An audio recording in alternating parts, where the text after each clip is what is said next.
Hi everyone, welcome back to Betrayed. Thanks for joining us today. We've got a brand new story to share with you. So, let's get started. My fiancée cheated on me and left me for her ex, and then she expected me to still act like a father to her 3 kids. I said no, and they didn't take it well. Hello Reddit. Marcus here. Have you ever had a moment where your entire life changed because of just one sentence? Mine started with, "We need to talk." Now, I know what you're probably thinking. Those 4 words have ended more relationships than forgetting anniversaries or saying calm down during an argument. I'm 32. Name's Marcus. Just a regular guy. I work as a mechanic. I love grilled cheese sandwiches and scary movies. And until recently, I was engaged to a woman named Candace. She's 34. She had bright red hair and a smile that could probably get her out of any trouble.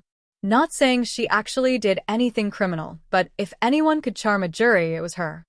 She had 3 kids from a past relationship, 2 boys, Max and Eli, and a little girl named Jordan. I met them when they were 7, 5, and 3. Now they're 12, 10, and 8. I was part of their lives for 5 years. That means 5 years of school drop-offs, birthday parties at Chuck E. Cheese, where I swear that mouse is possessed, late-night fevers, and pretending to be the tooth fairy, even after Eli caught me and said, "You owe me $10 for emotional damage." I love those kids. No, I raised those kids. Their biological dad, Kevin, yep, that's his real name, walked out when Jordan was just a baby. No phone calls, no financial help, just a ghost with a bad haircut, and a Facebook full of gym selfies and cheesy quotes about being a real man. The irony. Candace and I were doing well, or so I thought. Sure, we had the occasional argument. Who doesn't? But I loved her. I was planning our wedding. The venue was booked, my mom had her dress, and I had even agreed to line dance at the reception. Then one evening, she sat me down and said, "We need to talk." I tend to joke when I'm nervous, so I said, "You better not be pregnant. That would be really confusing for science." She didn't laugh. She told me she had been seeing someone for about 4 months. She said it just happened. She didn't plan it, but feelings developed. She said it was Kevin. I honestly thought she was kidding. Like, was this some twisted prank from a dark comedy? Kevin, the same guy who vanished for 5 years and couldn't spell there correctly if his life depended on it? Nope. Not a joke. She said they reconnected for the kids, and things just happened. You know, like tripping on stairs, except this wasn't an accident. This was a full-blown betrayal, with bonus child support. She cried. I didn't. I just sat there, stunned, like my whole life had been sucker-punched by a guy in cargo shorts and Axe body spray. Then she dropped the real bombshell. "I hope we can still co-parent. You're their dad in every way that matters." I blinked. "You mean, while you move in with Kevin, you still want me to be what? Bonus dad? Weekend stepdad? Emergency babysitter?"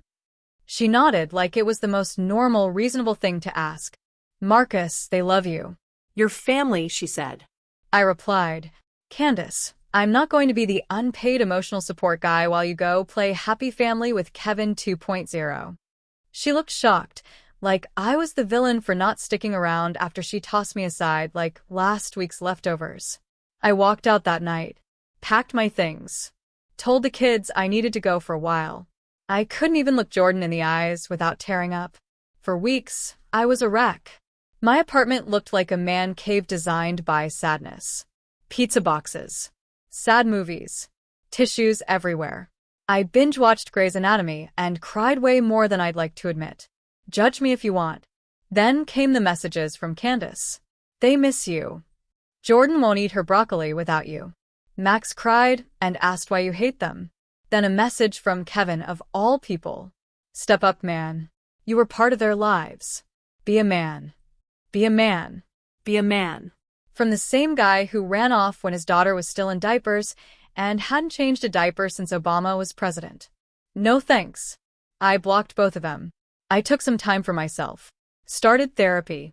Got into jogging, even though my knees sounded like a bag of microwave popcorn every time I ran. But slowly and quietly, I got better. Then 6 months later, guess who came knocking? Candace. Hair messy, eyes swollen from crying, holding Jordan's little hand. She said, Kevin left again. He said he wasn't ready. The kids need you. I looked down at Jordan, then back at Candace. And for a second, just one. I wanted to say yes, but I didn't. I looked at her and said, I'm sorry. I'm not their father, and you made sure of that. She cried. Jordan looked confused, like I was the villain in her bedtime story. But I gently closed the door. Because sometimes, love just isn't enough. Sometimes, doing what's right means walking away. And sometimes not being the dad anymore is exactly how you finally become the man you were always meant to be. I didn't sleep that night. Not because I regretted my decision, but because my heart ached. Have you ever loved something so deeply that it physically hurts to let it go? That's what it felt like tearing Velcro off your soul. Those kids weren't just her children, they were my kids too. I taught Max how to throw a football. One Christmas, I built a dollhouse for Jordan and got so many splinters, I looked like I'd wrestled a porcupine.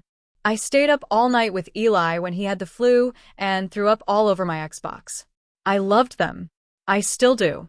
But Candace didn't just betray me. She made a decision. She chose someone else to be their father. And when it didn't work out, she expected me to quietly step back in, like nothing had happened. Like I was a spare pair of shoes in the closet, ready to be used when the others wore out. No. I don't do secondhand love. The next day, I spoke to my therapist. I told her everything, how angry I felt. Not because Candace came back, but because, for one foolish second, I let myself hope. And that made me feel weak. But she told me something I'll never forget. You can love them and still walk away. That's not weakness. That's maturity. So that's exactly what I did. I didn't reply to Candace's messages. I didn't call the kids. But I did write them letters. Each one personal. Letters I've kept. Maybe I'll give them to the kids someday when they're old enough to understand. In those letters, I told them how proud I was. How much I loved them. That none of what happened was ever their fault. And then I let go. It wasn't easy. The silence after living in so much chaos can feel overwhelming. But in that silence, I found myself again. I got back into fixing cars. Started volunteering at an after-school program. Funny thing is, turns out there are plenty of kids out there who need a positive male role model. And this time, I do it on my terms. One Saturday, a few years later, I was grabbing coffee, and I saw Max. He was taller, leaner, wearing headphones and a hoodie. He spotted me, froze for a second, then ran straight toward me. Not going to lie, I teared up. He looked like he'd aged 5 years in the time since I'd seen him. He hugged me so tight, I thought my ribs might crack. He said, I never stopped missing you. We sat down and talked. I told him how proud I was of him. Asked about school, about life. He told me Kevin had left again, this time for good. Candace was struggling, and the kids were just trying to hold things together. Then Max asked me, why didn't you come back? I looked him in the eyes and said, because I wasn't welcome back until everything was broken. And you deserve people who choose you first, not when it's convenient. He nodded. Didn't argue. Just understood. He said, you are the only real dad I ever had. That night, I cried again, but not out of sadness. This time it was closure. Today, I'm in a better place. I'm dating someone new. Her name's Tasha. She's got a loud laugh and a cat that absolutely hates me, but she brings peace into my life. No drama. No hidden exes. No games. She knows about my past, and you know what she told me? I'm glad you chose yourself, because now I get to love the whole you, scars and all.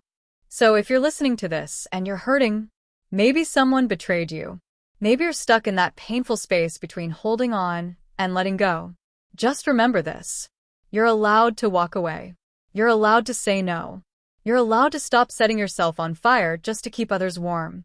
Because sometimes, the bravest thing you can do is close the door and keep it closed. A few weeks after I saw Max, Candace texted me again. The kids keep asking about you. Maybe you could stop by just for dinner? I stared at the message. Part of me wanted to say yes for the kids, for the memories. But I didn't. Instead, I wrote back, I'll always care about them. But I'm not your backup plan. I'm not the stand-in when things fall apart. They deserve better. And so do I. She never replied. And that was okay. Because sometimes love isn't enough to stay. But self-respect, that's enough to walk away. So I left. And this time, I never looked back.